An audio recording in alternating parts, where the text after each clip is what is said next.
G'day, and welcome to another wild and wacky episode of Tartarian Truthers with your hosts, Casey and JoJo. So, Casey, I see that we're going to take a closer look at Macquarie Lighthouse today. Why is that? Yeah, so you might remember a while back, we shared a reel on Instagram and a short here on YouTube about the tunnel under Macquarie Lighthouse. Yeah. Yep, that got a lot of attention, that reel. Yeah, it did. And so we had some lovely Tartarian Truther fans, Richie and Tiff, reach out to us with some further info on the lighthouse and the tunnel. So Richie actually grew up in a suburb of Sydney called Parsley Bay. And it just so happens that his childhood home is a mere 650 metres away from the lighthouse. So, being a typical boy in the 80s, he spent a lot of his youth exploring tunnels around the lighthouse with his best mate. They were always trying to find this one particular tunnel that went down to the bottom of the cliff. It was like a bit of an urban myth at the time. So they would try and make their way into the World War II fortifications in the area and see if they could find it. Wow, that is fascinating stuff. And I bet they had some fun back then, huh? Definitely. So, let's take a look at this lighthouse, shall we? Yeah, so this is said to be the first lighthouse to have been built in Australia. Well, not this actual one, as it's a replacement of the original, but you're not going to believe who the architect was, Jojo. Who? Well, it was none other than famed convict architect Francis Greenway. You know, the one convicted of forgery. hmm Also, the one who is responsible for all of these, plus many more. Padman's Cottage, 1815. Fort Macquarie, 1817. The portico on the old government house in Parramatta in 1817. St Matthew's in 1817. The Sydney Conservatorium of Music in 1817. The Hyde Park Barracks in 1818. The Macquarie Place Obelisk in 1818. St Luke's Church, 1818 to 1820. The Parramatta Female Factory in 1819. The Darlinghurst Jail in 1820. St James Church, 1820 to 1824. The Supreme Court of New South Wales, 1820 to 1828, although he was actually dismissed before that one was completed. And the Windsor Courthouse in 1821. So, it seems that our convict forgery fiend was extremely busy knocking up buildings all over the place. Hey, Casey. Yeah. But what a totally random mashup of architecture. And it seems odd that they were all designed by the same person. Yeah, indeed, Jojo. I mean, we go from basic cottages to grand structures with spires and domes to huge blocky brick buildings. It certainly appears that he didn't have a particular individual style. And don't forget to add that he was a Schmeesh Mason too, which we learnt about back in our episode, The Building Blocks of Australia Part 2. So that gets you thinking, doesn't it? So many of our so called founding fathers were all in this Shmishmation club, weren't they? But what I also found kind of odd, Jojo, was that Greenway is said to have been the architect for this building too, which is in Bristol in the UK. But it was founded in 1818 and he'd been sentenced to death for forgery in 1812 after declaring bankruptcy in 1809.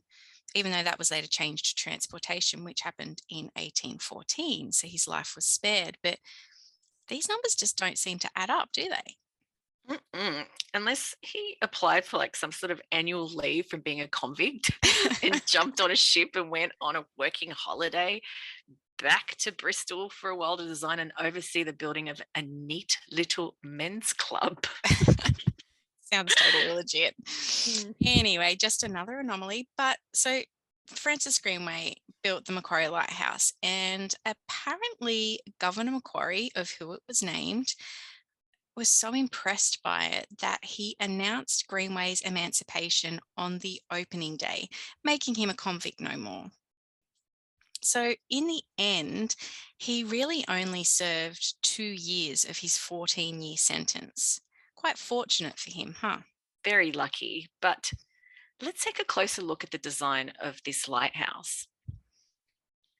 So, Richie brought to our attention that on either side of the lighthouse structure itself are two copper domes that have since been painted over to disguise the fact that they are copper. Yeah, wow, look at that. It looks like a machine to me, and I don't just mean the light part on the top. I mean the entire structure looks like a beautiful and perfectly designed machine. I agree, Casey. I mean, were lighthouses really lighthouses back in the day? Or were they machines that emitted more than just light for ships in the night, but also energy, perhaps?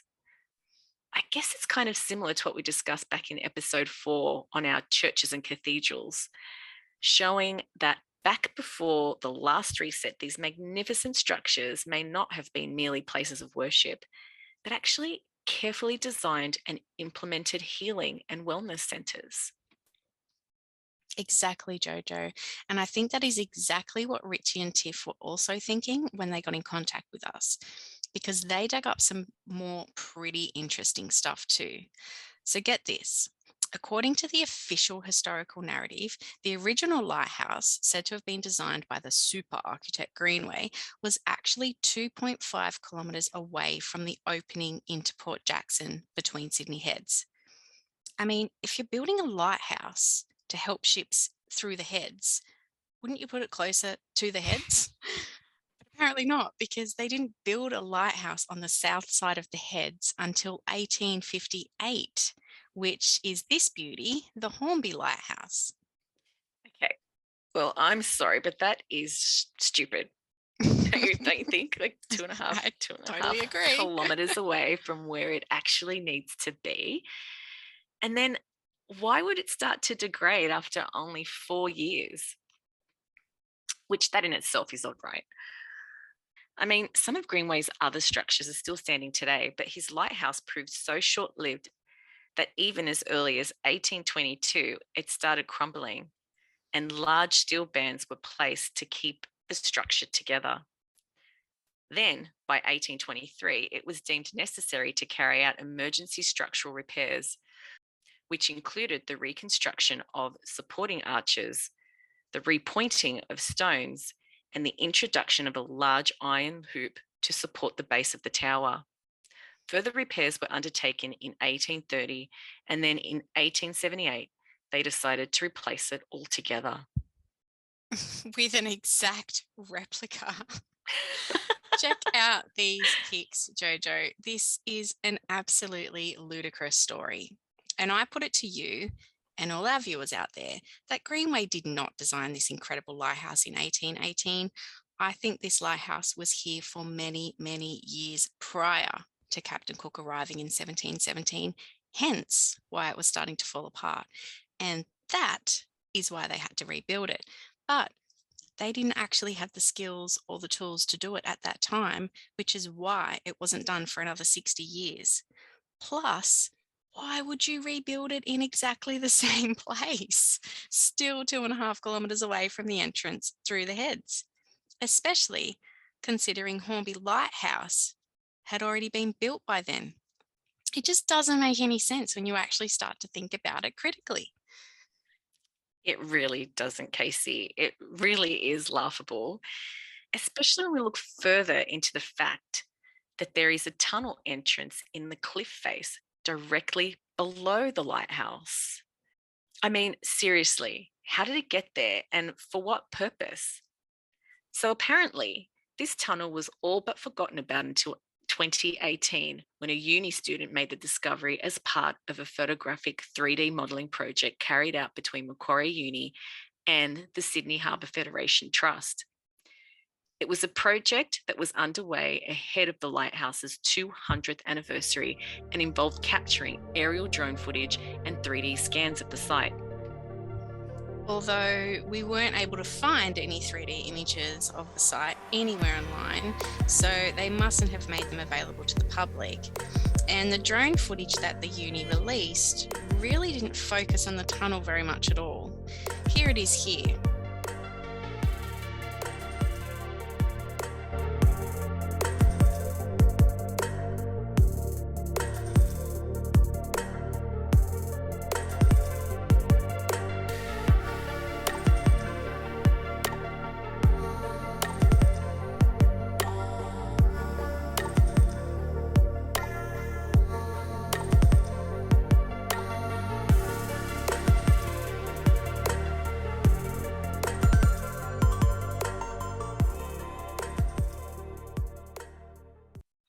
But here is a close-up of the tunnel entrance.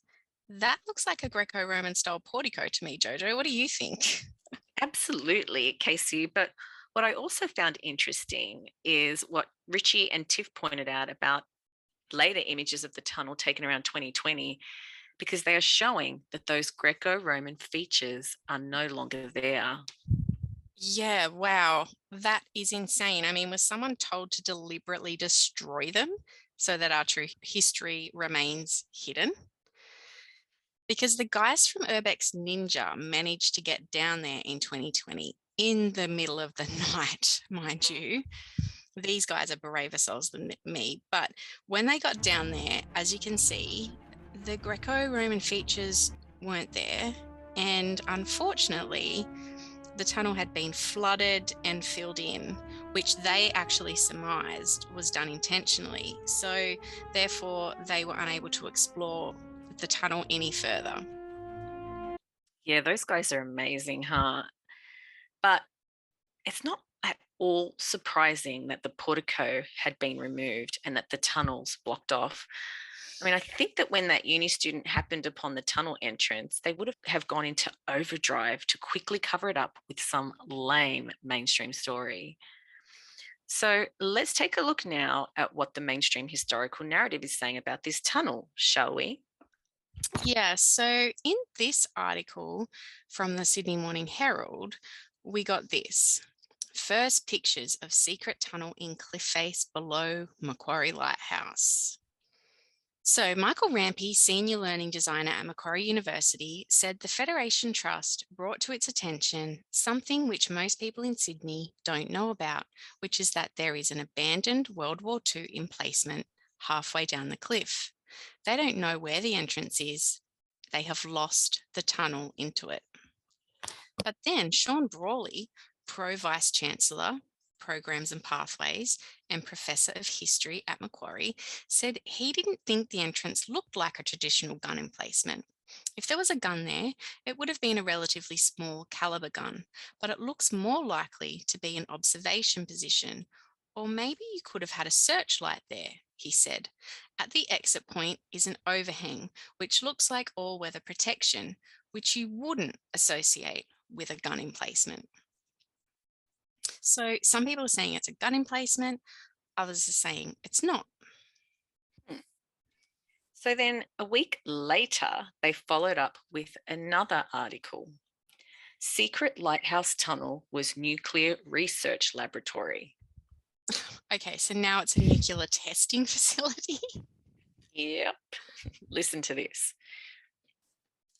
David Lyle from Clareville said he believed the platform was a searchlight emplacement. The idea was if Japanese ships were spotted by the searchlight, they would fire at the searchlight, hit the cliff face, but the guns on the top of the hill were defended. In the 1950s, I was working with a construction firm and they asked us to go and work on that tunnel to turn it into a nuclear research laboratory. We went there to install an 11-ton electromagnet and a 10-ton spectrometer for the Sydney University Nuclear Research Foundation. They were in the horizontal tunnel where we excavated and formed a cave. Okay, so the 1950s was only 70 odd years ago, though. So, just like this David Lyle guy, there should still be a few more people alive who knew of this tunnel and the nuclear research facility. So, why was it lost and forgotten so quickly? I mean, surely Sydney Uni would have had info about it too, especially considering what an insurmountable task it would have been to get 21 tons of nuclear lab gear into a tiny tunnel buried in the face of a sheer cliff. So there's that. But also, why in the world were they carrying out nuclear research in such close proximity to suburban areas? Look at this image here that I found. This is an aerial photo from 1956 of Macquarie Lighthouse. The houses are so close. I'm sure if they were putting a 10-ton electromagnet and an 11-ton spectrometer in a tunnel, in a cliff, which was also being excavated, remember, David said it was excavated to make a cave off the tunnel, the whole neighborhood would have known about it and been watching it all happen. So, how come only a few people can vaguely remember it and there isn't any official documentation about it anywhere? And also, who took that photograph and why? Why would you risk your life to go out on a cliff edge to take that photograph anyway? It looks nothing like most of the stage photographs of that time. And look, no Greco Roman portico features. I don't know about you, Casey, but I'm getting modern day Photoshop vibes from this pic. I agree. Something smells fishy, JoJo. Mm. Okay, let's now take a look at a few quotes from other people who claim to know about this tunnel. My grandfather, William Thompson, was a relieving lighthouse keeper at Macquarie Lighthouse in about 1919. My grandmother told me about going along a tunnel which enabled her to see ships coming in and out of the harbour. Okay, it would have been kind of difficult to see ships going into the harbour from the tiny tunnel entrance halfway up the cliff face, though, especially being that it was 2.5 kilometres away. Hmm. Hmm, It true. goes on to say, so Terry Wolfe, 79, who grew up in the area, said on the northern side of the lighthouse, a concrete square shed stood with a steel door. When the war ended, we were able to open the door and we could see inside, and there was a series of steel railings going down below. With youthful exuberance, we went down quite a long way, and at the bottom, we're at the beginning of a tunnel, and that finally came out to where the photograph was taken. Okay, all right. Let me get my head around this. So, what Terry is describing here is an elaborate and long tunnel, starting with a steel door and then steel railings throughout. So, I'm thinking to build this, especially in the time of a world war, seems like it would have been a huge undertaking. And as Richie commented, where did the excess labour come from to undertake the incredible task of tunnelling through 100 metres of sandstone, especially in a time when there were wartime rations and all men of fighting age had been deployed to New Guinea or North Africa? I mean, it's hard to fathom how there were no accurate records given the amount of resources that would have been deployed to build such a structure. Yeah, it's really unbelievable that this tunnel was supposedly built in the 20th century, but there are no records of it anywhere at all. And it really doesn't make any sense. But you know what? Here's something that could explain it, Casey. So, Richie and Tiff shared a theory with us that I think could be absolutely plausible. So, if we look at these images here, we can see that the lighthouse used to be a part of a bigger complex. Then by 1956, some of those smaller buildings have been removed.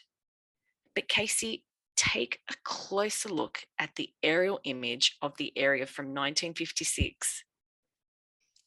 So we're not looking at the actual fence line, but within the fence line area, do these look like they could be the footings of other older buildings long since gone to you? Wow, yes, Jojo, they do. It really is almost like the lighthouse could have been a part of a much larger complex once upon a time. And what makes it even more interesting is that Richie and Tiff notice similar footings in nearby coastal locations. Check this one out from Marks Park at the southern end of Bondi Beach. Wow, they really look like they could be the ruins of a Roman villa, Jojo. Exactly. And look at this one at Bora Point at the southern end of Maroubra Beach. Yes, same thing. It looks like old ruins, which really gets me thinking, Jojo, because do you remember in the very first emails that we ever got from Gil, where he referred to the evidence, now obviously scrubbed from our history books, of the Spanish actually being in Port Jackson way back in the 1600s? I do, but please refresh my memory, Casey. Okay, so this is Gil's email here, and he stated Lawrence Hargrave wrote Lope de Vega in 1911, and he presented a paper to the Royal Society about the Spanish being in Sydney Harbour around 1600 with evidence. Naturally, the Royal Society tried to explain it away. I've also visited Facing Island near Gladstone to look at one of Hargrave's claims, as mentioned in his papers. I found something else there. Maritime museums can prove valuable where investigations are concerned. I may have discovered graves of giants, but that is another story. I will attach my files on the subject as I am certain you will find the info useful. Happy to discuss later. Best wishes, Gilbert Dean. I love Gil, but I do Mm, recall having a conversation with Gil about the giant graves. So super fascinating stuff. But mm. I digress. What was Hargraves saying in regard to the Spanish being in Sydney Harbour? Okay, well, basically, Jojo, right from page one, he's calling out Cook as a liar, pretty much. Listen to this. Anyone reading Captain Cook's account of the east coast of Australia will notice how meagre the published information is considering the opportunities that were at his disposal. To those who have taken an active part in exploration, this is in no wise strange, but the ordinary reader believes a brief leader's journal contains every incident that occurred and is quite incapable of discerning the most palpable events that are recorded between the lines and on the charts.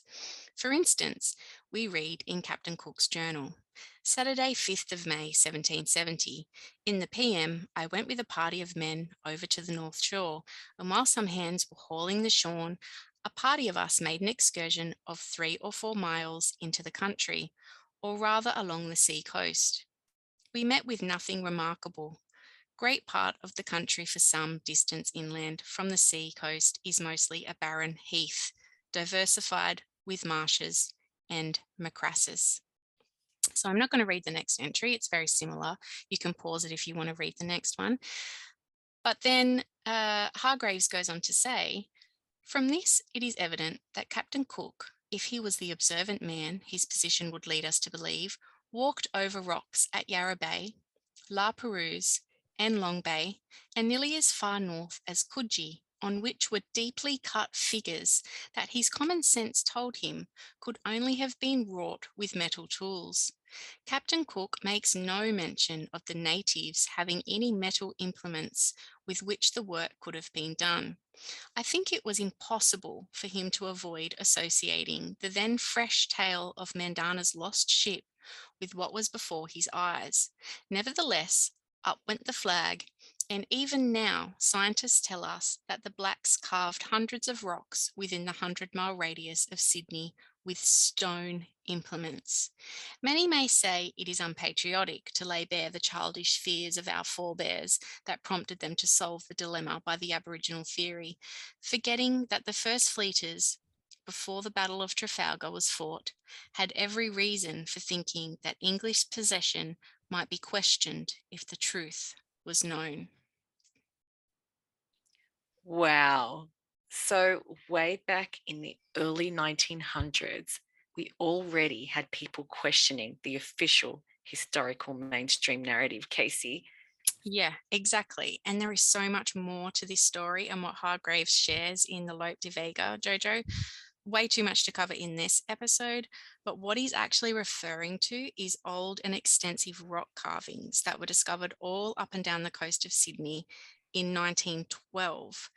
I mean, I don't know how they went undiscovered for so long, unless it was through pure ignorance or just the usual deliberate cover up.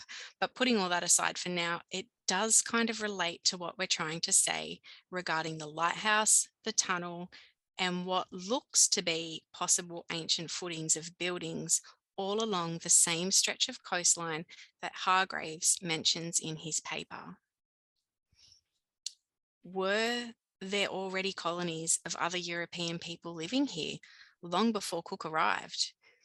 And if so, what happened to them after Cook proclaimed this supposed terra nullius as now belonging to the British Empire? And what happened here in the 18 years between Cook's apparent discovery of Australia in 1770 and the landing of the first fleet in 1788? Was this time used to remove them, dispose of them completely, perhaps, and to pick and choose what buildings, ports, and forts they wanted to keep for themselves and the new colony? Maybe destroying the rest? I mean, was the lighthouse one of the lucky buildings spared from the destruction, along with many of our other beautiful old world structures that dot the mysterious city of Sydney? And were they the ones that actually dug out the tunnel as part of a much larger complex many, many years ago? Because it was stated in the Sydney Morning Herald article that they really don't know what its purpose was or where it starts. We don't think the tunnel led to the lighthouse. We did a bit of work with ground penetrating radar, which so far is inconclusive. We are looking for that tunnel, but if you look at the plans for the lighthouse, there's no hidden basement and it's on solid rock.